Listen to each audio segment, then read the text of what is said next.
Trista from Zero Casualties, and welcome to another vintage baking session. Today we're going to make an apple upside down cake from 1942. Whoops, getting the flour all over here. So this is the apple upside down cake recipe. It is from the New American Cookbook from 1942. And it is a simple cake, but the trick is that you have lovely apples and cinnamon sugar at the bottom of the skillet. So kind of like a tarte tatin, but a lot easier because you just make a cake mixture. So let's get into it. First, I'm going to show you the mixing of the ingredients, and then we will get to assembling the cake. Alrighty, so it is time to start making the cake batter for our lovely apple upside down cake recipe. So we want a 1/4 cup of softened butter. I hope this is softened enough because I'm going to be using a rotary beater, the old-fashioned way of mixing things up. So it says cream the fat, so it could be also shortening or lard or a really softened coconut oil.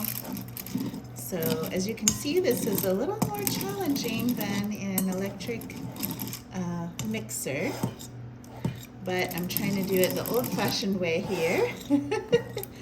So we also want to start adding the sugar. I think that's going to help mix things together here. Get that going. And then we want to put 1 egg. So that was 1/2 cup of sugar, a 1/4 cup of butter, 1 well-beaten egg.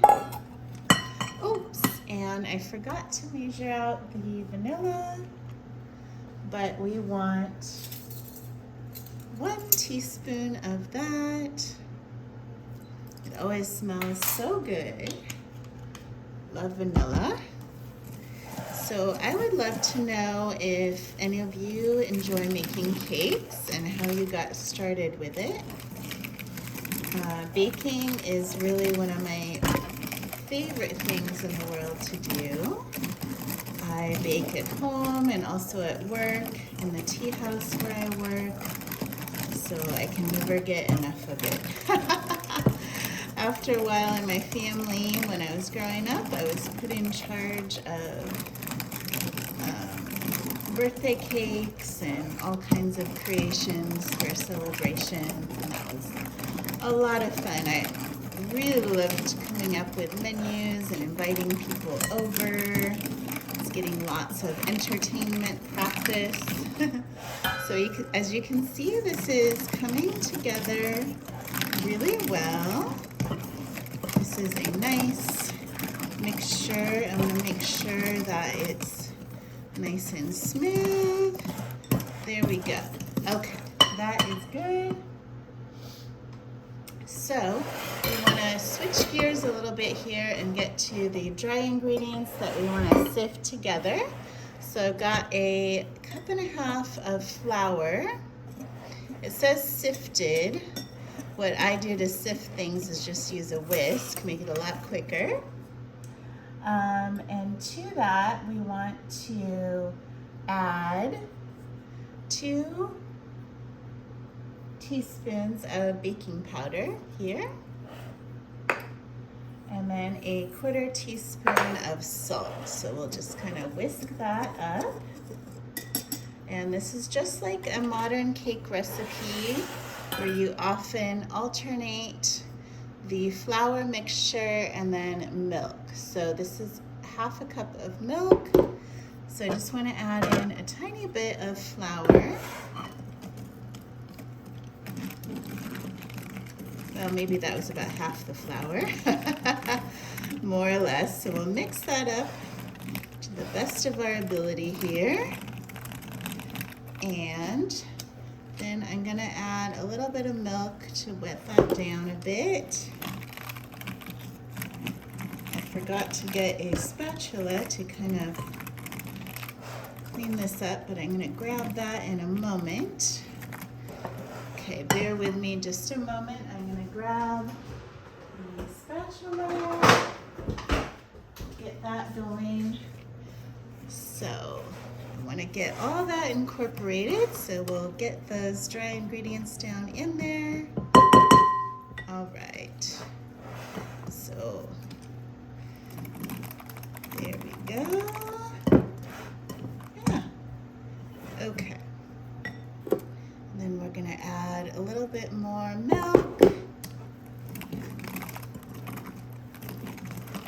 There we go.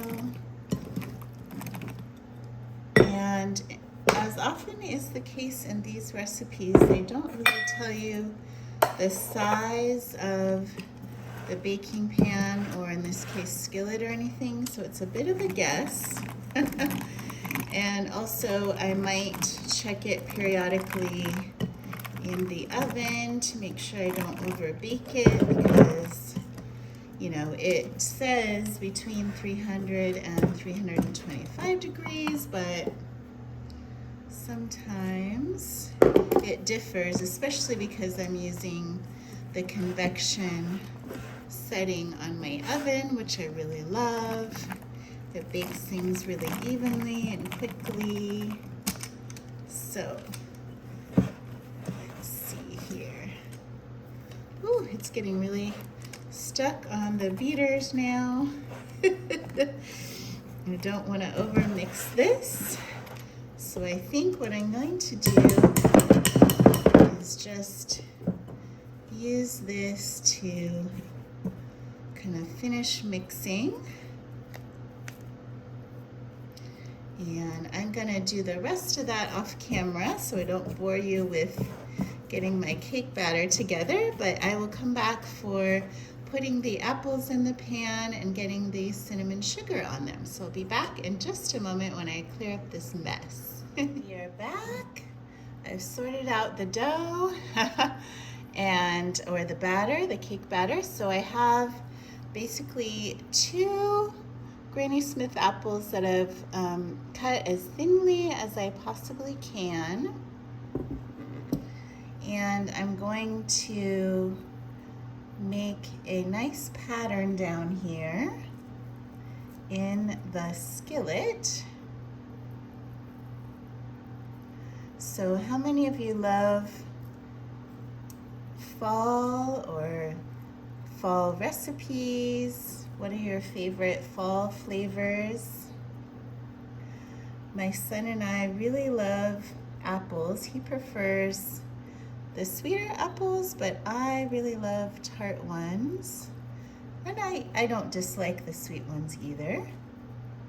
My husband doesn't care for apples a lot, but he will eat a little bit of an apple dessert. So this might just be for my son and I mostly, but we will enjoy it. This is looking pretty. I really love natural decorations on desserts. I don't mind, you know, colored sprinkles and that sort of thing, but I like to keep it kind of simple and modern. So let's see how pretty we can make this. I'm really curious to unmold it later to see how it looks. This is looking really pretty. And we'll try to match it up as best we can here. And as you can see, I have a thick layer of butter on the sides and the bottom. That's what it suggested to grease the pan with.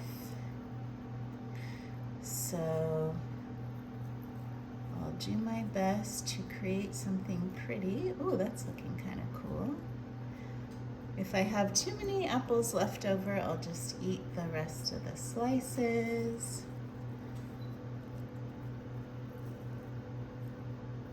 You can make kind of a rose in the center, perhaps. I might add in a few extras.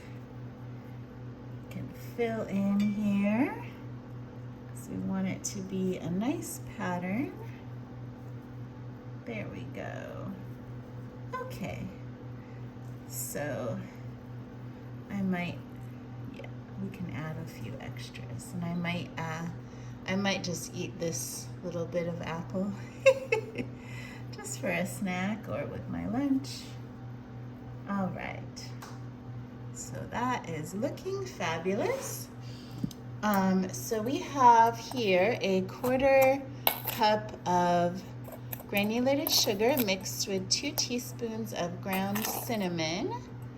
And that's the mixture they want us to put on top of the apples. And my guess is it forms some kind of delicious syrupy bit. And it does mention that the batter is quite thick, so we might need a knife or something to spread it over this mixture. And I want to make sure I cover as much of this as I can. There's not a ton of batter, so maybe I should have used a smaller pan, but this is about the smallest skillet I had. They wanted a heavy one, so anyways, we're just going to improvise the best we can. Okay, that looks gorgeous. Okay, so I am going to get an offset spatula here, if I can find it, to spread this batter. Okay, it is pretty thick, so we're going to have to be careful. This will be quite the operation here. All right, so let's spread that without disturbing the apples too much. This is going to be really interesting. All right. So I think I might do the rest of the spreading off camera so it doesn't take way too much time. But I will show you right before we put it in the oven. So here I have the cake ready to go into the oven. It took a lot of finagling with this sharper knife to move around the dough and make sure it got covered up. I'm not sure if it would be too thick, but I might, if I were to make this again, you could make a little more batter, maybe double the recipe for a bigger pan like this, but you know, maybe this thinner layer will work out. I'm just very curious to see. So let's get this in the oven and I will show you when it comes out. So let's try our best to get this cake turned out onto this plate. It's going to take a little doing because the cake is still very hot and the skillet is heavy. So, I'm gonna have this plate here. Let's see how I can do this. It will be interesting. Let's see. Oy, oy, oy. It's very heavy. Let's see. I have not practiced this, so we'll try our best to lift it all at the same time. Let's see if that's coming out. Ooh. Oh my gosh, it worked. Only one little apple stuck. I'm gonna grab that. Wow, I'm quite impressed actually. There we go, so pretty. And we can probably, move that around. But it's so gorgeous. Take a look at that. I think it's cooked through okay. That looks so pretty. And you can see the sides of, I'm making a mess of that. The sides of the cake there. It smells heavenly, kind of like a mixture between vanilla and cinnamon sugar, so just lovely. And those apples are really nice and cooked through. That is gorgeous. Wow. That actually met expectations and beyond. So in a moment, I will be tasting a piece of this after I take a couple pretty photos. Yay! I am finally here trying this delicious apple upside down cake on camera. I've had several tastes of it since I baked it for the recipe video you are watching now, but I wanted to taste some on camera and so you can see a finished slice. It's really yummy, and it has not only a cinnamon scent but also a vanilla. It smells like vanilla as well. So let's take a bite of this.